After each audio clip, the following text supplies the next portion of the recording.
Hi, this is J.M. DeMatteis, and you're listening to the Captain America Comic Book Fans Podcast.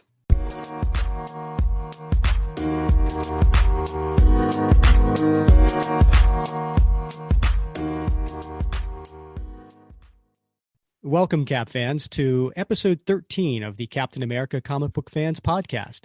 I am your host, Rick Verbanis, and I am joined by my partner, as always, Bob Lucius. Bob, how are you?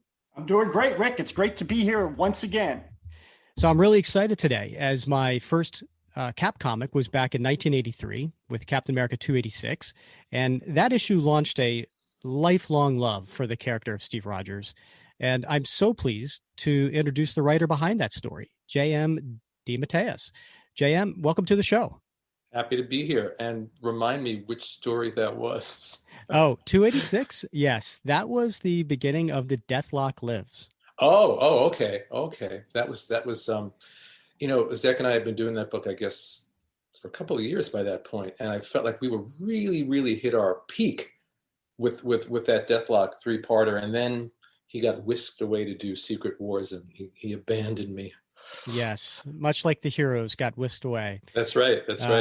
And so you're a prolific writer on many levels, but to many of us, you're best known for your comic book writing over the last 40 years. And you've been a long time Spider-Man writer. Your Kraven's Last Hunt story, of course, is iconic. Your run on Justice League was so much fun and really set a whole new standard for comics and sparked several follow-ups that were equally fun. And I could go on and on, but for our listeners, your run on Captain America from 1981 to 1984 was really something special. I'm very grateful about that, because when that book was coming out, I don't remember getting any particularly, not that I got negative feedback. I felt like the response out in the world at that point was just kind of neutral. And over the years, going to conventions, more and more people have come up to me, and Captain America has become a much bigger part of the conversation over the years. So and I feel like in some ways I talk about it much more now than I did then when I was actually creating the stories. So it's interesting, and I'm very grateful. It's the stuff you hope for, that your work stays out there and people continue to appreciate it and actually appreciate it more over time. That's pretty cool. Yeah, absolutely. And for me personally, your time on the series was when I first became a Cap fan, and I refer to your run with Mike Zeck and John Beatty and Bob Sharon as the dream team. So this opportunity to speak with you about these stories is a big thrill. And it's funny, I know you're a rock and roll fan and appreciate the Beatles. And I also know you have a great sense of humor. So I don't know if you recall this, but back in 1993, there was a skit on Saturday Night Live where Chris Farley had his own interview show. And he actually had Paul McCartney on as a guest. I remember it. I do. And he started off the interview with, remember when you were at the Beatles? Right. And he kept smacking himself in the head. Yeah. And he goes, that was awesome. But I promise, Bob, I would not have that sort of moment with you today. That's very funny. That's very funny. All right. So you grew up as a comic book fan. In fact, you wrote a letter back in high school and had it printed in Captain America 121. And then oddly enough, 10 years later, here you're writing Cap. So that was, I had a bunch of letters printed from like junior high school into high school and probably even a little bit beyond that. So was that the Cap? I think I came across this one recently. Was this the one where I was raving about the Falcon? I was like 14 and just going on and on about the Falcon. And, I read that, I saw that letter recently. Someone maybe put it online, and I was like, I don't remember being that crazy about the Falcon, but clearly I must have been, Right. I mean, I like the character. I obviously like the character, but it seems like at age 14, I loved the character so much that I wrote that effusive letter.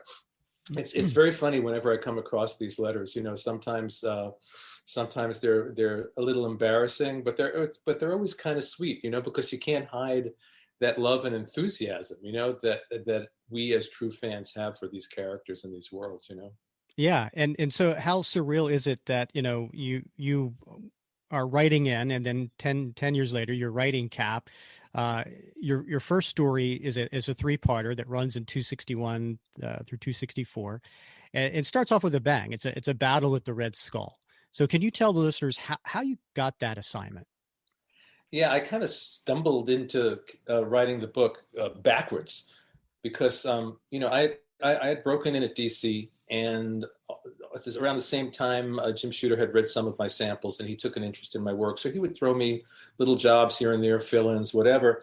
And at one point he came to me and said, remember, there were the Captain America TV movies of the 70s. I guess this must be like 79 or 80. I forget what year it was, somewhere around there. 79. Probably 79. It probably was not 80 until 80 or 81 when the book actually came out. And they wanted to do a Marvel Treasury Edition Captain America story that would tie in to the second Captain America TV movie. So, okay, you're a freelancer, especially when you're a freelancer at the beginning of your career. It doesn't matter what they come to you and ask you. The answer is always yes. If they would have said, we want to do a 500-page Millie the Model story, I would have been, yes, let's do that. So I wrote this Treasury edition, which was, it must have been like a 60-page story or something crazy like that. And then somewhere along the line, someone decided, no, we're not doing that. We're not going to tie into this movie. And it was kind of forgotten. And then this must have been at a certain point, Shooter offered me a contract at Marvel. So I went from DC over to Marvel. And Jim Salicrup, who was editing Captain America at the time, said, well, remember that you did the work on that Treasury edition. Can we take the TV movie references out and just convert it into a regular Captain America story? But that's why he's going to Hollywood and all that stuff in that story, because those are the elements that came from the original story. So that's what I did. I turned it into a three-parter. It's the first time I ever worked with Zek. And I think they had probably, if I'm remembering, like 27 different inkers on that story. Yeah. And that was the beginning. But that wasn't me getting the book. That was just me doing 3 fill-ins in a row based on this Treasury edition.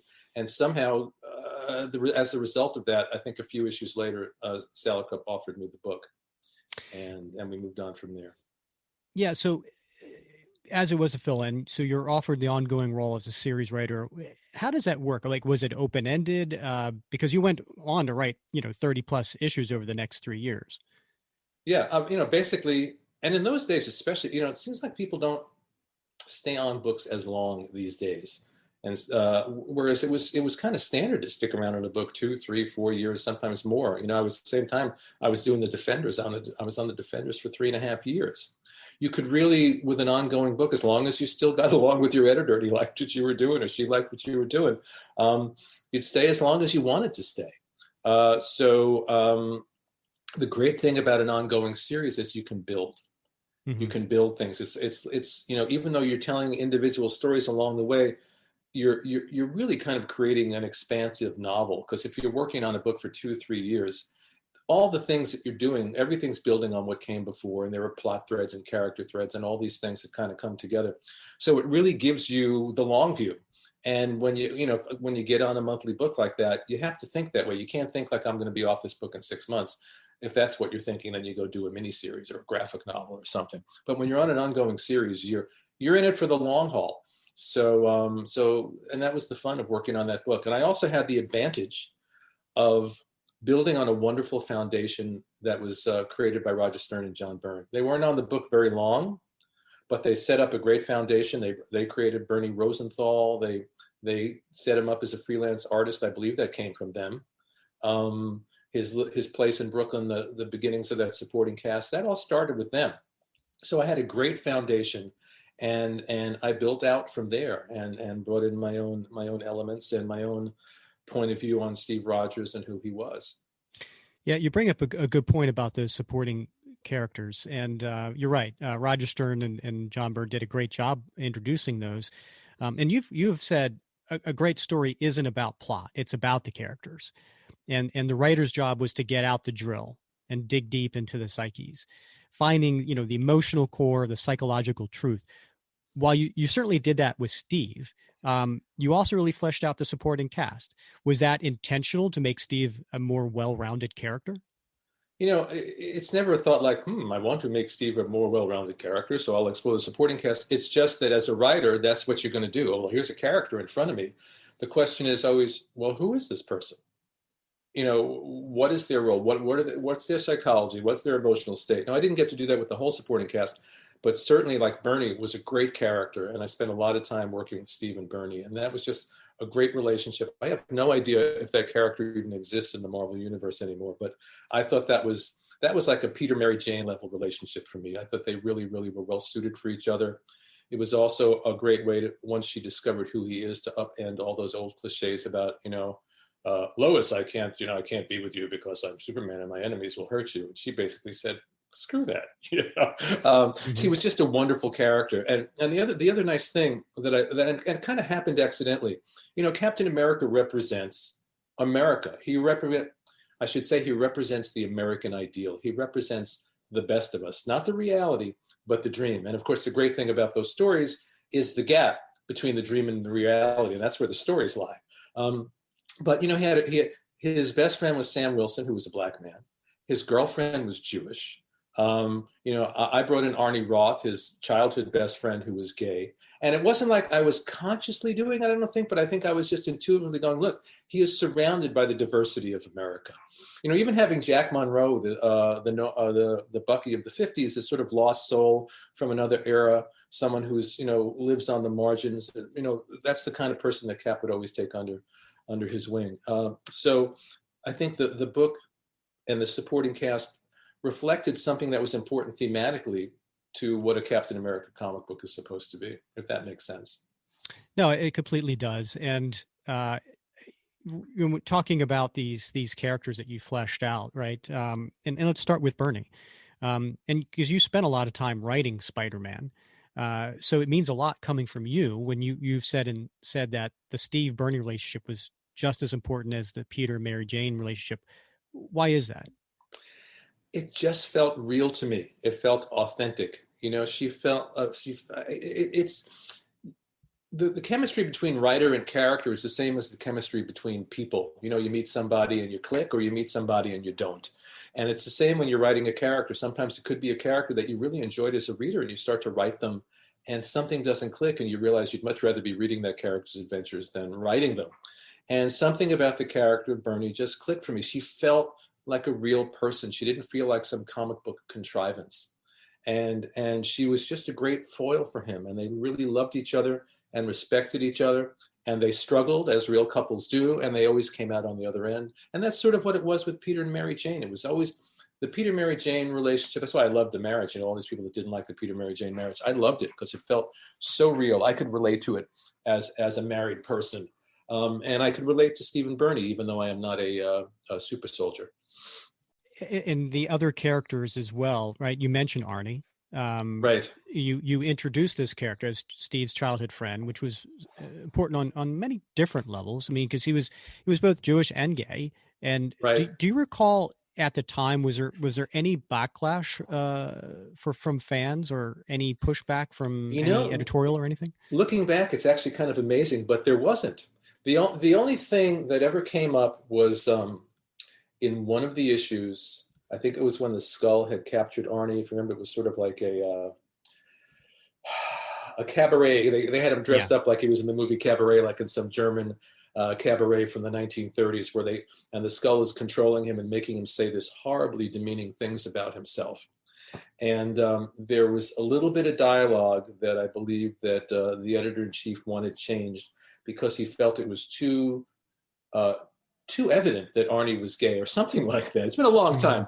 And so they changed a little bit. But if you read that whole sequence, I mean, if you read the whole story, it's very, very clear that Arnie's gay. So it's like altering a little bit of dialogue here or there makes no sense. But you have to also remember that it was a very different atmosphere in the 80s. Sure. In the early 80s, certainly, and gay characters were not common. I don't know if Arnie was the first gay character in the Marvel Universe, but he was certainly one of the first. And so, again, I didn't my memory is it wasn't like, I'm going to make a statement and introduce a gay character. It just seemed like a natural thing for the book and for who Captain America is, that he would know, respect, and accept his black best friend, his Jewish girlfriend, his gay friend. You know, that's who Captain America is, with these wide arms that embrace all that America is and stands for. And Absolutely. Arnie turned into a great character. And for me, again, you know, when the book was coming out, it was like I was having fun doing it. Mike was having fun doing it, but we weren't getting like, you know, mountains of praise or anything. So I didn't really know the impact those stories had. And years later, so many times I've been approached by gay people who said this character meant so much to me, to find this character in a comic book. And Arnie, you know, Arnie has come to mean so much more than I realized he would ever mean to people. Because when you're writing a story, you're just following the story, you're following the characters. You know, you don't sit down to write a grand statement about anything. You really don't. You're sitting down to write a story, and you're serving the story and the characters as best you can. But it's been incredibly, I've been incredibly grateful for the response that I've seen about Arnie over the years. That that character's had an impact and really, really meant something to people, and that's fantastic.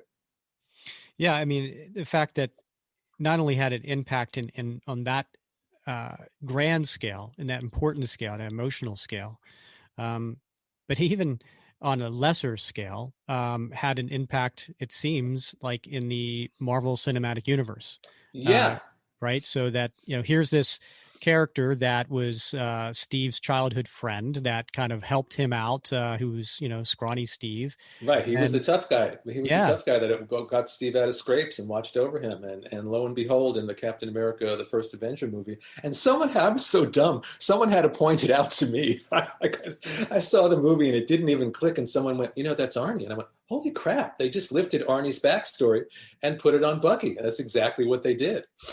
yeah. And like I said, I'm so dumb I didn't realize it at first. And then my eyes were open and I went, you're absolutely right. That's exactly what it is. So let's talk about Sam. So Okay. you mentioned him. So the Falcon has been an important character in the Captain America series for decades. Yeah. And at times these best friends clashed. You know, there were a lot of things going on. The different writers brought different aspects.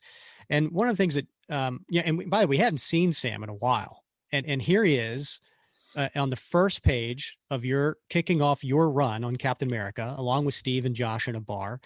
And while we didn't, I mean, we did get to see the Falcon in uniform, you know, on occasion. He was mostly in the story as Sam during your run, and you had him That's running. true. I never thought about that, but that's true. Yeah. You had him running for Congress, and in doing so, exploring his origin as Snap. And you've Yeah. said in the past you don't like to typically undo other writers' work, but this seemed to be an exception. Yeah. You know, I had not read those stories when they were coming out, those Snap Wilson stories. And I believe they were started by one writer. It might have been started by Steve Englehart, and then other writers came along and finished it. And knowing Steve Englehart and what a superb writer he is, that I have a feeling that story would have gone off in a very different direction than it ultimately did. But the story that was set, so here's the Falcon, who is, you know, along with the Black Panther, what is, you know, the first black superheroes in the Marvel universe. And in fact, at that point, the Falcon had probably had a lot more play than even the Black Panther had at that point in time. He'd been used in more stories and things. And what they did in that story was essentially say that who we believed he was is not who he was. That the Red Skull had taken some drug dealing street pimp, every sort of like negative black man cliche of the time, and that's who Sam Wilson really was, and that the Red Skull had layered another personality over that and created the Falcon. And I found that offensive. I just found it incredibly offensive. I can't imagine how a black reader would have felt reading that. So what I tried to do was not say, well, that story didn't happen, but here's how we can maybe explain this psychologically. So I did this backup story called Snapping, where we got into you know, kind of what you said before, peel back the top of their heads, root around in their psyches and see how could this have happened. So, and that's what that story was about. It was a way to explain that and say, no, that's not who he was. The good and decent Sam Wilson that we know is who he was. When he was a teenager, he was traumatized by his father's death and other things, and for a time kind of hid himself behind this street persona, but that's not who he was. And that Snapping story was about him struggling with both sides of himself and with the pain of his childhood. And I think it was a pretty good story for a little 3-part backup. But it was important to me because it was, how often is a comic book story going to offend you? That one really offended me. Yeah, and I agree that it was an excellent story because it took, I think, in some cases, kind of a 2-dimensional aspect of Sam and really kind of fleshed him out and made it a little bit more 3D. So yeah, I agree that this was something that was kind of gave a new outlook on the character of Sam Wilson. And you also, Yeah, and by bringing the 2 parts of his personality together, by facing his trauma in a way that he never had before, he was whole in a way that he never was before, and he was stronger than he ever was before, and he can move forward with his life in a new way. right. It wasn't that he chose to overcome. He worked through and overcame his backgrounds of, as you said, those 2 parts, as opposed to something 2-dimensional like the cosmic cube doing something. So Right, yeah. yeah. And so these are characters that, of course, have been around for a while, and we, I mentioned that you've done a great job kind of building these characters, but you also did an excellent job in bringing back little known or even like one-off characters. So first, I'd like to talk about Jack Monroe, because as you mentioned, you brought back Bucky from the 1950s, who was originally created by Steve Englehart in 1972. Yeah. So 10 years later, you finally gave him a name and really made him an interesting character, central to the supporting cast. Why do you feel he was a character worth bringing back? And did you mean for him to be a big part of your story, or did that just evolve naturally? A lot of this stuff just evolves naturally, and I can't, I'd have to travel back in time and crawl into my own head to really understand why I did what I did with all these things, because it's been a while, But I was a huge fan of Steve Englehart's run. The Englehart Buscema stuff, especially, is just, that whole run is just, it's some of the best Captain America stories ever done. I have so much respect for Steve Englehart. He's such a great writer, and Sal and I worked together, and I think he's just one of the best and most unheralded and underappreciated artists in the history of comics. He's so good. So I loved that run. And I was always fascinated by that Cap of the 50s storyline because, as a reader at that time, I didn't know there'd ever been a Cap in the 50s. So it was like, A, it was a revelation, and B, it was just such a cool story. And that's just the way my brain works. You start to wonder, so what would happen to this guy? He was sort of a mini version of Captain America himself, because he was someone out of time, released into another era, and yet he was still a young man. He was maybe he was 18 or something, whatever age he was, maybe even younger. I don't remember. And I just got fascinated by that whole concept. So and then when I brought him back, if I remember the scene when he knocks on the door of Steve's apartment, Steve's first reaction is, oh, here we go again. Someone's bringing back a Bucky robot or a Bucky clone or something. And he takes Jack and just flips him on the floor and smashes him because he doesn't realize who it is. And that's how the relationship begins. But I found him a fascinating character, and I found writing their relationship. He was a lost soul. He was a lost soul even in the 50s. This poor, if you think of, the kid sidekick thing, that's why, he had to be at least 18 or 20 by the time you're writing him. Because the idea of kid sidekicks really is just, when you really think about it, it's just insane, right? Let me get a 12-year-old kid, put him in a costume, we're going to run around and fight Nazis together. What a great idea. But in 1942 or whatever, it was a different kind of thing. But they really worked well as a team. And then again, being a fan of the Englehart run and his Nomad storyline, I thought, here's an opportunity to bring back that Nomad identity and give it to Jack and develop a whole new character out of these 2 threads from the past. And I think it worked out. I think it worked out pretty well. I really enjoyed writing him. I enjoyed writing his relationship with Steve. I enjoyed writing just, his own sort of, he had to learn about being in the 80s the same way that when, Stan and Jack were writing it, Steve had to learn about being in the 60s. And that's always a fun thing. I love the Man Out of Time stories. Yeah, it was fun to revisit that theme. Yeah. And he became a fairly beloved character. I mean, he went on to have his own series in the early 90s. Yeah. So that was something thanks to you. So I guess my question is, when Ed Brubaker became the series writer back in 2005, he had this fantastic Winter Soldier story. Mhm. And part of that story, Winter Soldier assassinated Jack in a very controversial, like one issue story. Did I didn't you? even know that. How's Oh, that? I never knew that. So Jack is dead, huh? yes, That's how you unfortunately. tell me? Ah. I'm up on some of this stuff, but I have not followed, every bit of history since then. So, Okay. oh, that's too bad. Well, it's comics. So dead Bucky assassinated Jack. So that means that Jack could come back at any time, really. Exactly. Bucky can come back, Jack can come back. Yes. Well, maybe we'll have a JM DeMatteis revival of Jack Monroe. Yeah, that would be fun. That would be fun. And Jack was going to be very, very important. We'll get into this, I'm sure, in the latter part of my run, the part of my run that never happened. He was going to play a very, very important role in this massive story that I had mapped out that got canned. Yes. Another one-off character that you brought back in a big way was Helmut Zemo in 1982. Right. And he was last seen as the Phoenix in Cap 168 with his dramatic and had this dramatic revenge plot that you wrote, which really made him a top tier Cap villain. What was it about him that made him so interesting that you wanted to bring him back from his apparent death back in 1973? Right, because if I remember the Roy Thomas story where he first appeared as the Phoenix, it was just a one-off story, and I don't think you even found out he was Zemo's son until the end.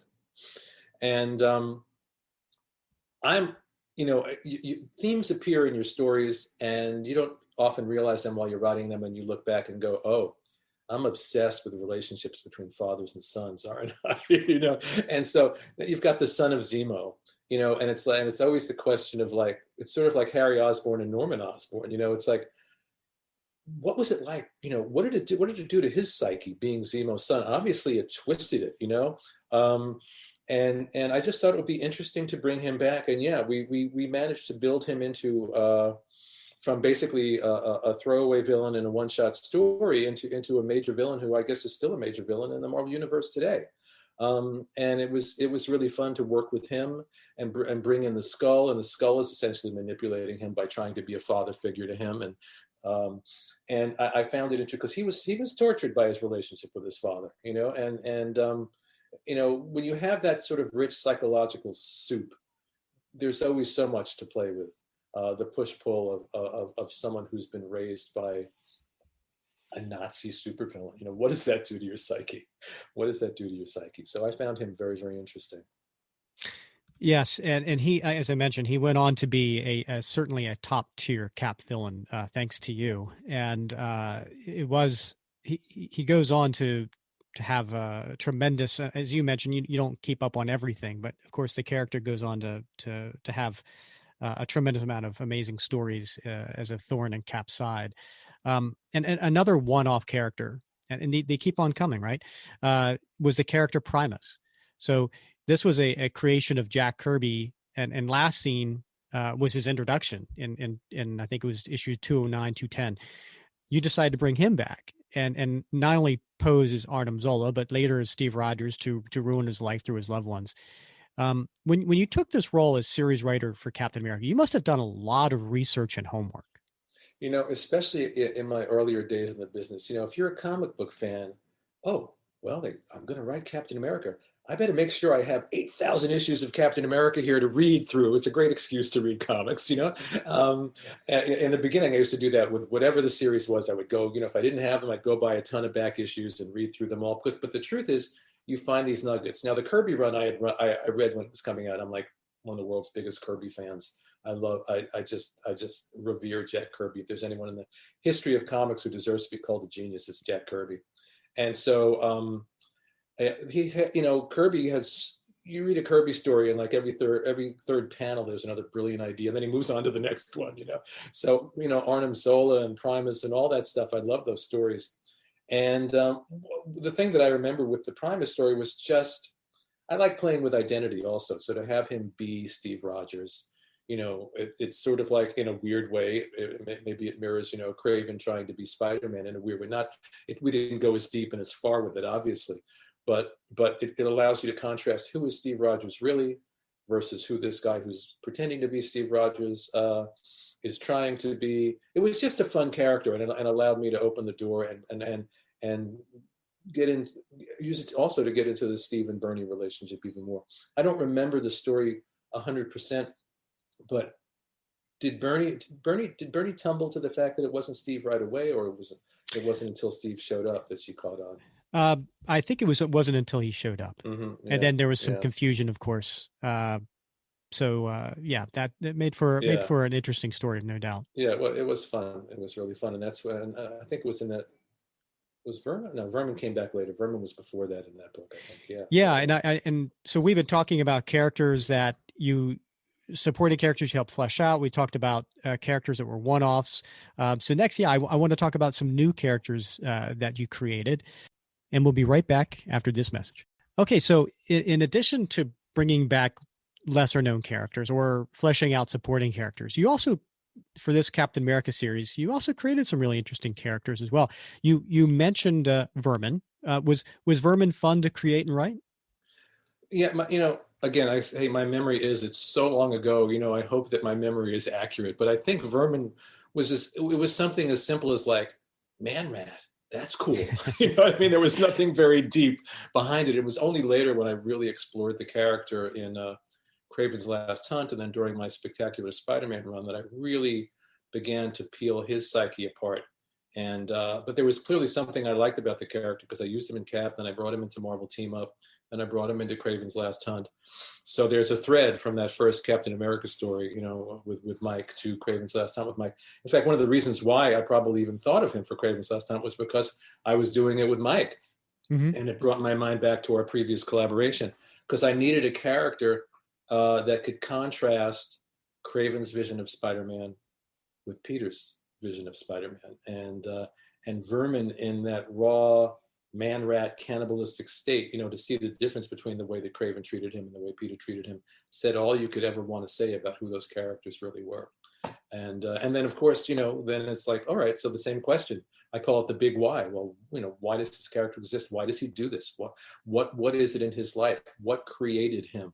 And then, that led into a story in Spectacular Spider-Man called The Child Within, which is one of my favorite things I've ever done for Marvel. And I think maybe, right up there with Kraven as the best Spider-Man story I've ever done. So we're really, so much of it focused on Vermin and the traumas of his childhood that created him. No, it sounds interesting, because obviously Kraven's Last Hunt was amazing. I haven't read the Spectacular Spider-Man, and we'll have to check that out. Yeah, those 2 years on Spectacular Spider-Man, I think, are two years of some of the best work I've ever done in mainstream comics. Yeah, and Sal Buscema probably did, if not his best work, certainly some of the best work he's ever done in his career. And considering the work he's done, it's saying a lot. Vermin, as you mentioned, you brought him into that Marvel Team Up issue. Yeah. And so I always was curious about that, right? So you had him in Captain America series. I guess the last time we saw him, he was in the back of Zemo's ship as he was flying off. And then 2 months later, there's this one issue of Marvel Team Up. And for those who aren't familiar with the story, you may be familiar with the cover, because it's that classic cover of Spider-Man and Captain America photo cover, right? With real people in costumes. Classic might not be the right word for that cover, but that's okay. It was a good, given the technologies of the time, it was a good attempt. Right. So in that one issue, you have with Spider-Man and Captain America, and then of course he goes off to be in the Spider-Man stories. Was that intentional? Was like, I want to follow up on this character, but I don't have time or space to bring him into the Captain America series, or I want to introduce him to Peter because I have an idea down the line? Oh, there was no idea down the line at that point. No, not at all. That was way before Kraven's Last Hunt. Yeah. So that was just like, oh, well, Cap's in the story. Vermin was kind of a cool character. Let's just bring him back. Yeah. And because Vermin was so raw, and I mean, he was a man rat. He was a cannibal. He ate people. It's like it really allows you to play with your heroes and see how do they react to and treat this really loathsome creature. And then, of course, the challenge becomes later on, as I dig into the character's psyche, how do you create compassion for what appears to be a loathsome character. And then, of course, as his own personality began to resurface, he had to deal with the things that he had done as Vermin. Even though on one level they were out of his control, he still bore the guilt of all that, for the rest of his life. He was a really fascinating character, Edward. Well, you bring up compassion, and I think this touched on a couple of the stories that you wrote for Captain America, and it's almost like compassion is one of Steve's greatest strengths and one of Steve's greatest weaknesses, and you explored that I think a few times, especially when he was looking at villains from an empathetic point of view. Yeah, I mean, just in life in general, and the older I get, the clearer and more important it is. I think compassion is and simple human decency and kindness. It's the thing that I aspire to more than anything, is to live my life with compassion. I think that's what we as human beings all want out of the universe, really, is just treat us with some kindness. And you're right. Steve's superpower is not what he got from the super serum. Steve Rogers, in a lot of ways, was Captain America before that serum ever hit his veins, because it's about who he is. He is a truly, if they were making a Captain America movie, like a big budget Captain America movie in the 1940s, they would have cast Jimmy Stewart. Do you know what I mean? They would have beefed him up because he is like a truly good and decent man. And if the whole world will be going to hell, and everyone else will be turning to their dark side, but Steve Rogers will always be a good and decent man, and that's what I liked about him. So yeah, his compassion it's sort of like Superman in a weird way, but I think Steve may be a little more relatable, in that, what makes Superman great is not his superpowers. What makes Superman great is the quality of his being, is his compassion, his decency, and all that he stands for there. I think that, Clark Kent, Steve Rogers would get along famously. They would get along really, really well, because they have very similar values. Although, Steve's values, came out of that sort of FDR era, New Deal, government reaching out to help the little guy era, and I think that's a lot of what formed him. Yeah. And I think there's no coincidence, the fact that both have been referred to as the big Boy Scout, I think, at times. Right. So getting back to characters you created in this series, one of them is a really interesting one, is Synthia Schmidt, the Red Skull's daughter. Right. And so talk a little bit about her, about, why give Red Skull an heir, or certainly didn't turn out the way he wanted, but why bring a child into this story? Again, looking back, it's, my obsession with parent-child relationships. These are the fundamental relationships of our lives. And I think they inform our psychology for the rest of our lives. We're either shaped by them in positive ways, or we're shaped by them in pulling away from them because of the damage that was done, or we get damaged and we can't pull away. But, it's sort of the fundamental primal relationship. So to explore someone like the Red Skull in relationship to a child just seemed, fascinating to me. And, he did with her what he did with everybody. He manipulated her. He toyed with her. She thought she was going to be his heir. And then he brings Zemo along and says, no, he's going to be my heir, if I'm remembering correctly. Yeah. That's what happened, right? Mm-hmm. And I just thought she was just a really interesting character. I'm glad that she's also gone on to have a life in the Marvel Universe. And may they use her in a movie and send me lots of money. Yeah, I thought that the whole, Sisters of Sin, I thought they were a cool little background group. And we have to give credit, we talk about Zach, but Paul Neary drew the second half of my run, and did an excellent job. I think it suffered a little bit because they kept switching inkers on him a lot. It took a while for them to find a regular inker. But he did an excellent job. And that was a great, that was like a year-long storyline with the Red Skull that we were working on together. Yeah. So let's I guess talk about that. So you started your run on Captain America with the Red Skull story, and you ended with the Red Skull story. Yeah. So lucky in that regards. And so, I reread your entire Cap run recently, and I have to say the final Red Skull story was a masterpiece in building, that you mentioned that year, right? Of building it to an ultimate end battle between these two mirror images. I mean, the plots, the subplots were all wonderfully crafted, to this grand final tale.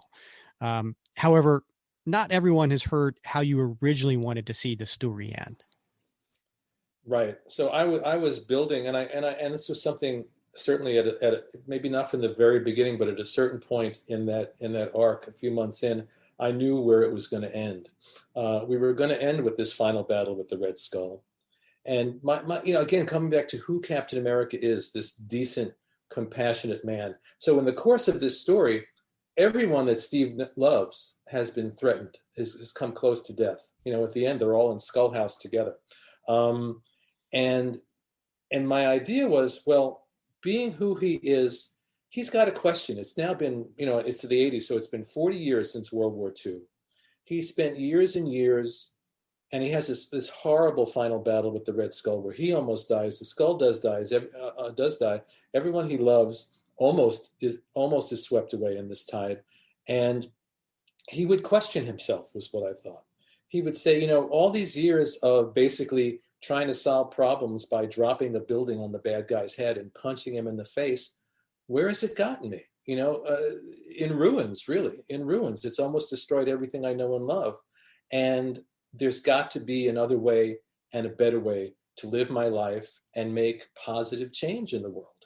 And so the idea was that he was going to throw his shield into the East River, turn his back on violence, and try to find that other way. And it wasn't going to be easy, because when you've been punching people in the face for all those years, you have those reflexes and you're going to keep punching them even when you don't want to. But it would be his journey to find a peaceful way to affect change and to become a global peace activist. And in the course of which, it was also my opportunity to make commentary about that aspect of superhero comics, because I love those characters. I love those universes. I couldn't have continued to work with those characters all these years in comics and in animation and in some live action as well, without loving those characters. But there's a fundamental flaw in the whole thing, which is problems get solved by two people punching each other in the face. It's always going to end up in a big battle. And I always try to write my way around it. And you want to layer in as much psychology and philosophy, find that one ending to the story, like the Black Crow story the first time, where the story ends not because Steve punches him in the face, but because Steve bows to him and surrenders, and that ends the battle. So I wanted to talk about that underbelly, that part that says, and it's not just superhero comics. It's a whole sort of macho, I say macho American, but it's in every culture. The military mindset, the warrior mindset, that things have to be solved that way. And probably if you talk to actual military people who have had experience of war, they're probably going to be the first guys to say, you got to try another way because this way is terrible, And so Steve, who comes from that kind of tradition, nothing's more powerful than a warrior who puts down his weapon. And that was the journey I was going to take Steve on. But in the course of which, the whole Marvel universe was essentially going to turn against him. The other heroes weren't going to understand, what he did. And it's sort of like, well, we've all been doing this for all these years, and you're saying what we're doing is wrong? The public was going to turn against him. And my plan originally, that the allies he was going to find in this journey were going to be Dr. Doom and the Submariner. They were the two guys who actually understood what he was trying to do and were going to try to work with him to do it. It was going to be another big story of at least a year, and it was going to climax with poor out of time Jack Monroe can't wrap his head around this and finally decides that Cap is a traitor and assassinates him. That was going to be the end. And I was going to bring out a new Captain America after that. My first thought was I was going to use the Falcon, because I thought that would be cool. Let's have a black Captain America. But then I went back to Black Crow, because I thought, here's a Native American, the first American. So what could be cooler than to have a Native American Captain America? So that was the plan. Mark Ruenwald, my editor, who just a wonderful human being, a great editor, a wonderful writer, a font of ideas, still sorely missed all these years later. He said, let's do it. That's great. Let's do it. So I started to work on it. And then Jim Shooter, who was the editor-in-chief at the time, got wind of it. And as was Jim's right, he was the editor-in-chief. He's the custodian of the Marvel Universe. He said, in his through his point of view, Captain America would never do this, would never act this way. I thought that he would. Jim thought that he wouldn't. Jim wanted to change the whole story. That's why Captain America 300 was supposed to be a double-sized issue, and I plotted it as a double-sized issue. And then, the second half was the beginning of this journey. So they cut that in half. Jim rewrote a whole bunch of my dialogue in that issue, which is why you see the script credited to Michael Ellis, which is a name from a Monty Python sketch that Grunwald suggested to me, because I didn't want my name on the script after they had changed it so much. So, I look back now, the story still reads okay, and it's a nice finale to the story. But there was and I look back and I think, God, if we had done this in 1983 or 4, that would have been really, really, this is, before Watchmen, before any of this stuff, that would have been quite a groundbreaking story. And I think it would have been a story of great value. But that's life in the freelance lane. You know what I mean? I'm just a freelancer. I get hired for the gig. And if the editor-in-chief thinks it ain't going to work, it ain't going to work. And at the time, I was very upset about it, and I quit the book. But, time goes by, and you take a deep breath, and you realize, Shooter's just doing his job. And if that's what he feels, that this story's not going to work, then you have to respect that. And the flip side of that is also, just from a point of view of being the editor-in-chief of a line of superhero comics, if you have your foundational character, this character that's been around since 1940, stand up and say, hey, what all you guys are doing every day, fighting bad guys and punching them in the face, isn't the way to go. You're sort of putting some dynamite into the foundation of your entire universe of characters. So I could understand where they would bridle at that as well. So, so I sat on that story and revamped it with my own character for till 2008. I'd work on it, I'd pitch it, no one would get it, I'd put it away for a few years, I'd work on it, I'd pitch it, no one, and finally, after whatever it was, 25 years, I basically evolved it into a story called The Life and Times of Saber 28.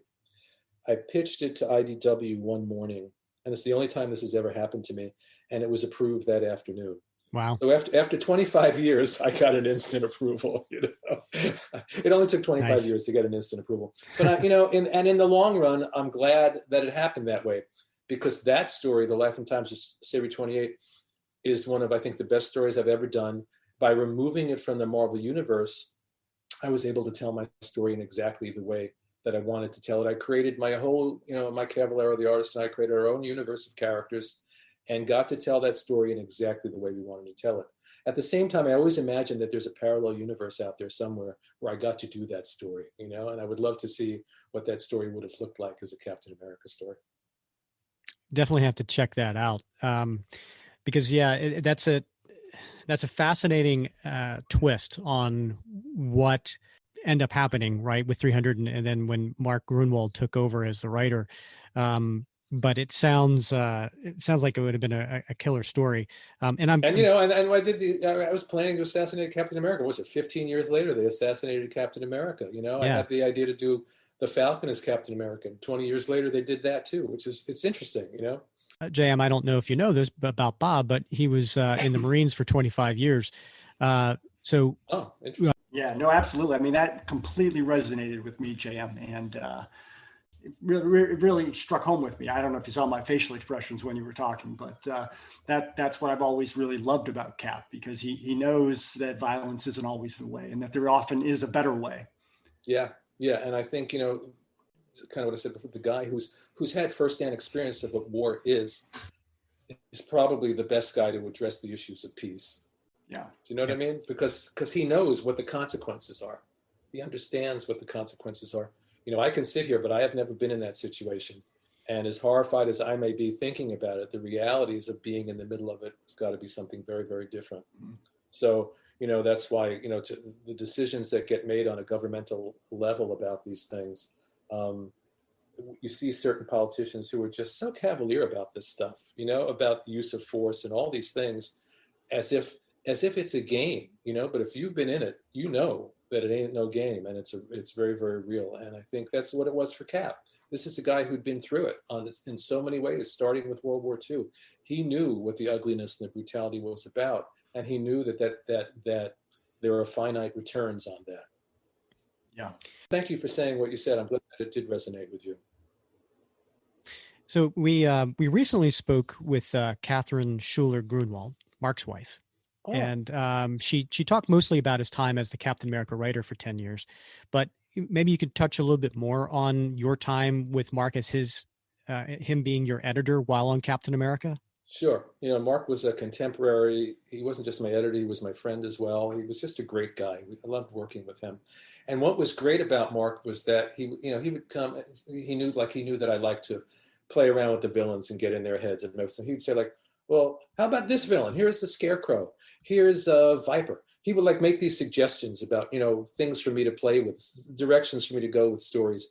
And then once he did, he set me free to do. He wasn't trying to control the stories. He wasn't trying to control me. He was just full of enthusiasm and ideas, and it was just great to work with him. And in fact, the Deathlock story would not have existed without Mark. Mark was like, oh my God, talk about Mr. Continuity, and Mr. knows every story and where every thread leads. He knew it all. So he came to me with the idea for the Deathlock story. And he had mapped out the whole thing, every Deathlock story going into the future, where it was headed. And all these threads were, the stories were originally done, I guess, in the early 70s, but they were taking place like in 1983 or whatever year we were writing it.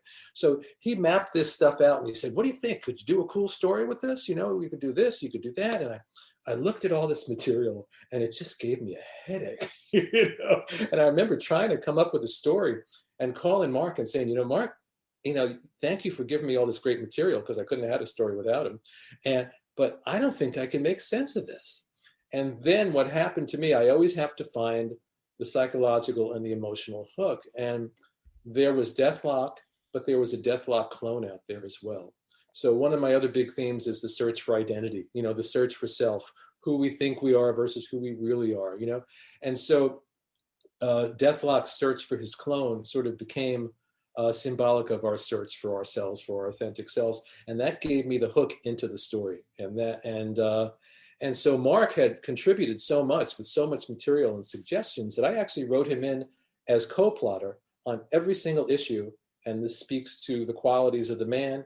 He took it out of the credits every single issue, Wow. And that's who Mark was.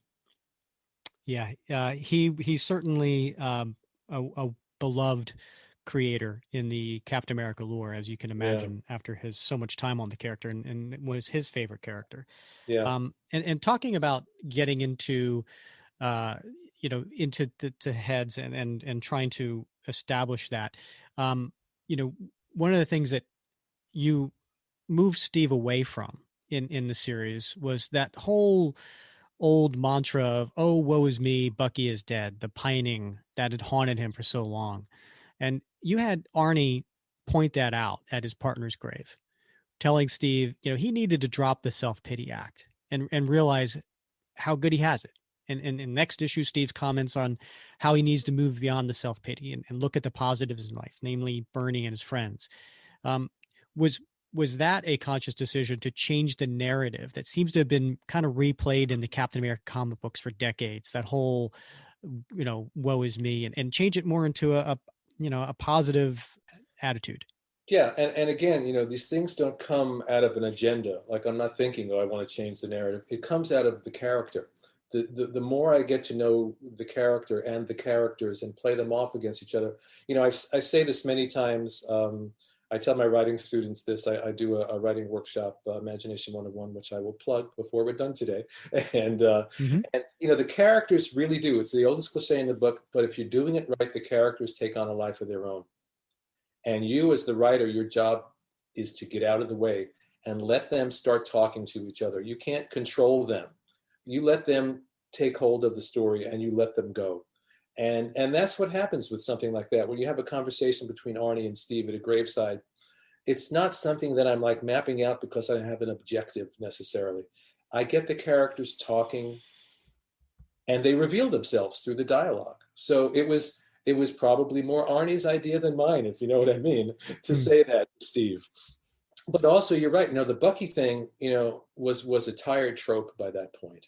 And certainly, when it first came up in the '60s, when they brought, Steve back, it was a cool way in for Stan and Jack. Oh, Bucky's dead and I'm guilty and oh, woe is me.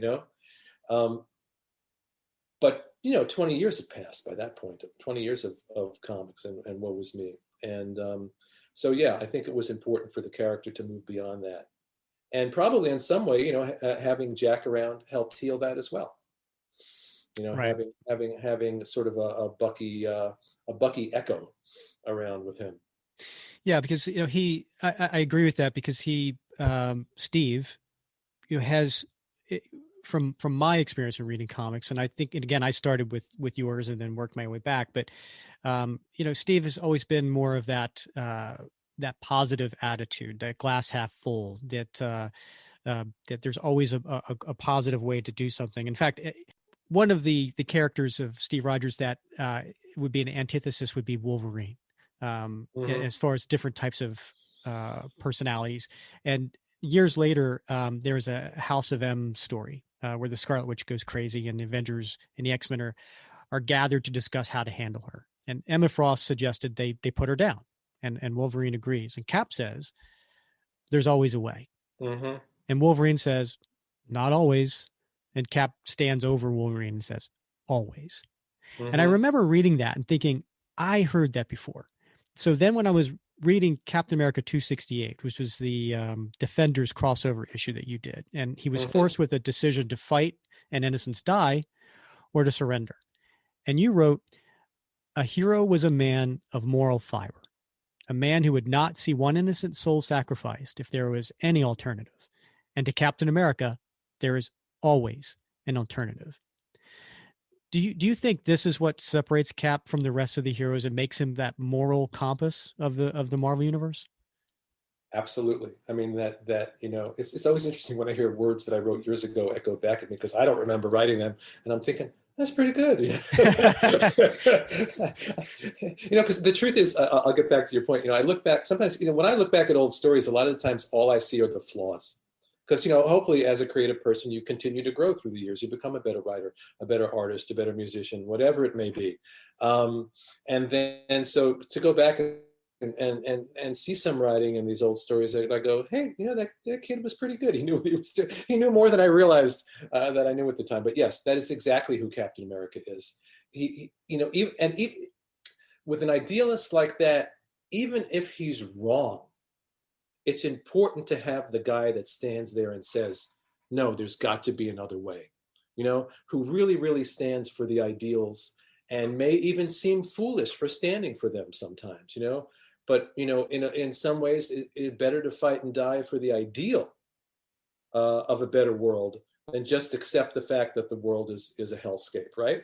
Right. Even if you're wrong, if I go to my grave delusional, believing that human beings are good and decent people and that the world is a good and decent place, despite what CNN tries to tell us every day, and it turns out I'm wrong and delusional, I would have rather have been wrong and believed in the best in people. And that's who Steve is. Right. Yeah, and that's what and I makes don't him think he's lovable. wrong. I don't think he's wrong. I think he's absolutely right. And it's funny, in talking about this with you, I guess maybe that's why I identified with the character, because forgetting the flag on his chest. I mean, that's kind of how I feel about life.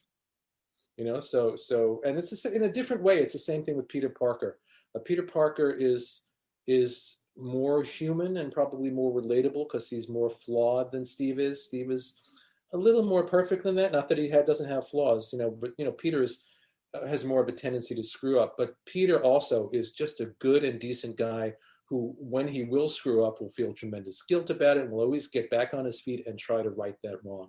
And I like those characters that when you get to their core, they're good and decent people, Right.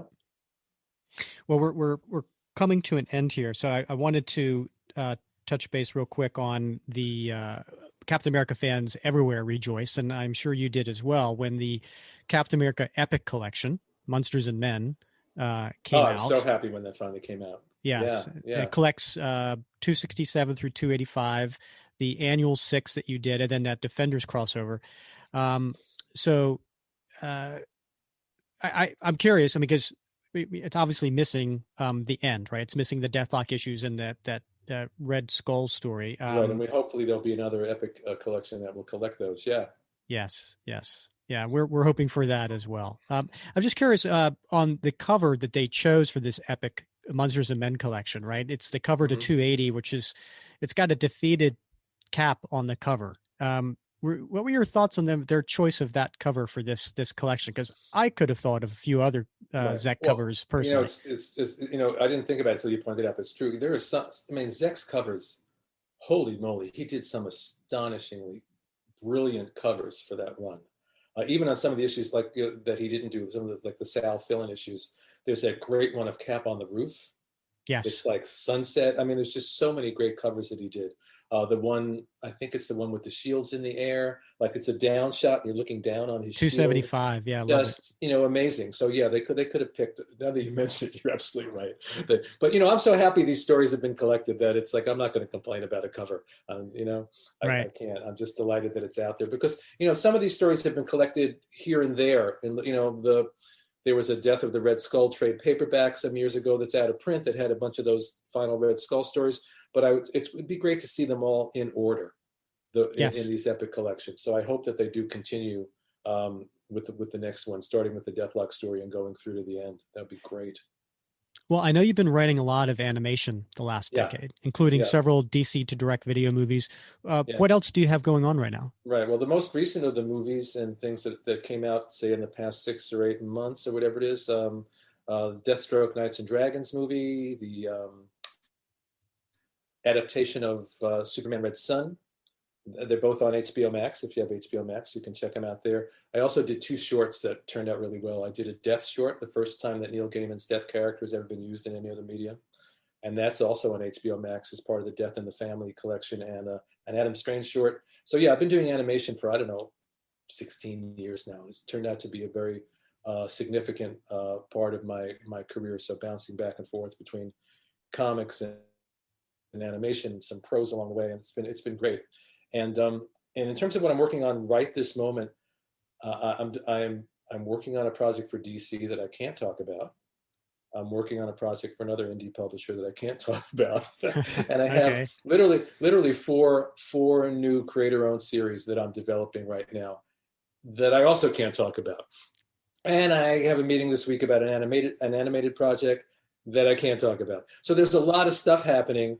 So that's why I'll have to go backwards and plug the movies and the other things. So I think I'm enjoying the fact that I realize that almost like 80-90% of what I've done in animation is now on HBO Max, because they just added Justice League Unlimited and Batman the Brave and the Bold. So a lot of my stuff is out there on HBO Max right now. All the other movies, Batman versus Robin and Batman Bad Blood and the Constantine movie that I did. So it's really fun working with these characters in another medium. And a lot of times it's about adapting stories, taking a story that started in comics and then developing it and adapting it into a film. And that's been really fun and really challenging. And I've really enjoyed it. And I get to work with, great people like Alan Burnett and James Tucker and Stan Berkowitz, and, I work with Dwayne McDuffie and Jim Krieg and Bruce Timm, all these great people. So it's the animation stream has just been a great thing for me. I've loved it. Well, we're certainly glad to hear that you're continuing to be so busy with your writing. So the big thing I do want to plug, I know I almost forgot, is I've been doing on and off for a few years a writing workshop called Imagination 101. And people have been asking me for years, well, are you ever going to bring it online? Are you ever going to bring it online? And finally, because of COVID, because I had no choice, a friend of mine started a new website called Comicsplex, where there's going to be workshop. There's going to be just kind of a place for people, comic fans, to come together, sort of like an ongoing convention almost. And so I did my first online workshop for Comicsplex in November, and it went really, really, really well. So I have another one coming up in April. We do it. It's 10 hours. We do it over 2 weekends, Saturday and Sunday for 2 weekends. And it really explores writing for comics and animation, and really not just, it's through the filter of comics and animation, but it's really about storytelling and writing. And we get into the nuts and bolts of it, and, from script formats to working with editors to more of the metaphysical aspects of it, kind of what we were talking about characters coming alive and how do you evolve character and where do these stories come from. It's really, really fun. And I find that inevitably the people are so interesting. Their questions are so interesting in the course of the weekends that I end up learning just as much as they do. Because, we do this, most of us do this intuitively. I'm not sitting writing a story thinking about how I'm doing it. I'm just doing it. So having to put together a workshop, having to answer people's questions gets me to think about my craft and my art in really, really different ways. And so it's helped me as I'm helping them. So the next Imagination 101 is in April. So if you go to comicsplex.com, or if you go to my website, jmdmatteis.com, to the workshop section, there's information there about the workshops and how you can register. And, and if this continues to go well, every 4 or 5 months, I'll just do another one online. Because it allows people not just from across the country, from around the world, to come and sign up and be a part of this. And it's fun for me too, because when I began in the business, I had editors. I started at DC, guys like Paul Levitz and Len Wein and Jack Harris, who shared their wisdom with me and helped me learn my craft. And it's a pleasure for me to be able to do that for people as well. And the other thing that I do along the same lines is I have a story consultation service called Creation Point, where I work one-on-one with people. So they'll say, I want to write a 4-issue miniseries. Will you help me develop it? Will you edit my scripts? Will you help me shape my story? So I do that as well. And that's also on my website if you go to the story consult section. And that's really fun. It's a whole different thing, working with people one-on-one and helping them to do their story in the best way possible. Really, really fun for me. Yeah, and we encourage anyone who has any interest in either writing or improving their writing to check this out, because obviously after talking with JM today, you hopefully know what a master he is when it comes to his craft. And so we'll have his website also listed in our show notes so that it's an easy link for you to find. And also, JM, if fans want to just get in touch with you, maybe on social media, what's the best way? Yeah, I'm on Twitter. It's just at JMDMatteis. Same thing on Facebook. As we talked about off mic, I really enjoy the connection with the fans on social media. Social media for me has not been a negative experience. It's been overall a very, very positive one, and a great way to connect with people. So yeah, if someone has something to say or something they want to talk about, please come on. And then obviously my website too. Anyone leaves a comment there, I'm going to answer it. So I love the interaction, because we spend most of our time alone in a room with our imaginary friends. And it's nice to remember, especially now when we can't go out to conventions, it's nice to remember that there are real people out there that read and appreciate these stories. So, and I don't take that for granted, Well, then I highly encourage you, JM, to check out the Captain America Comic Book Fans Facebook group, because we've got Mike Zeck, John Beatty, Bob Sharon, Joe Rubenstein. We have all those. It'd be nice to get the old band back together. I will check it out. All right. Well, it's been a real pleasure, and we thank you for coming on the show. Yeah, it was my pleasure too. It's I don't get to talk about Captain America that much, so it's really sort of fun to revisit these stories and explore them. And the same thing kind of what I said with the workshop. By you asking these questions, I have to think about these stories in ways that I don't normally think about. So I have to, well, what was I thinking? So this was illuminating for me too, to revisit them and think about and put myself in the mind space of who I was then creating these stories. So thank you. Well, Bob, that was a lot of fun talking with JM DeMatteis.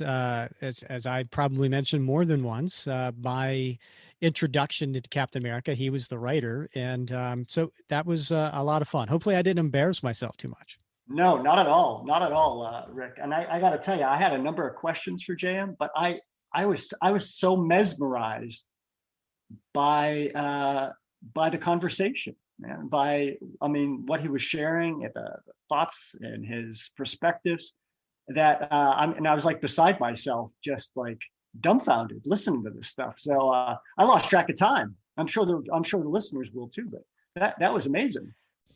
Yes, it was. And I'm sure I'll probably re-listen to it a few times myself, because there's a bunch of nuggets in there, especially if you're somebody who's aspiring to be a writer, just hearing from the master himself. Yeah, I mean, I was like scratching out notes to myself, just little pearls of wisdom that he dropped along the way. Like Steve Rogers was Captain America before the super soldier serum ever hit his veins. That right there is a gem. Yeah, and who among us Cap fans disagree with that, right? Right. Yeah. And the other thing too, he talked a little bit about wanting to do justice to the Sam Wilson character, right? And that backup story, that 3-part backup story that he did called Snapping, So, I think for our next episode, we should probably, dive into Sam Wilson and the origin of Sam Wilson. I know, he was introduced in Captain America 117. So let's start there and review that. And then, get into more detail, I think, about Sam Wilson's background. Yeah, that sounds like a great plan. I think that it's long overdue. We're going to be heading into episode 14 or something. And I think it's about time we give Sam his due. Absolutely. All right, Bob. Well, as always, it's been fun wrapping cap with you. Yes. And I can't wait for the next adventure. All right. I'm Rick Verbanis. He's Bob Lucius. And as always, you've been listening to Captain America Comic Book Fans Podcast.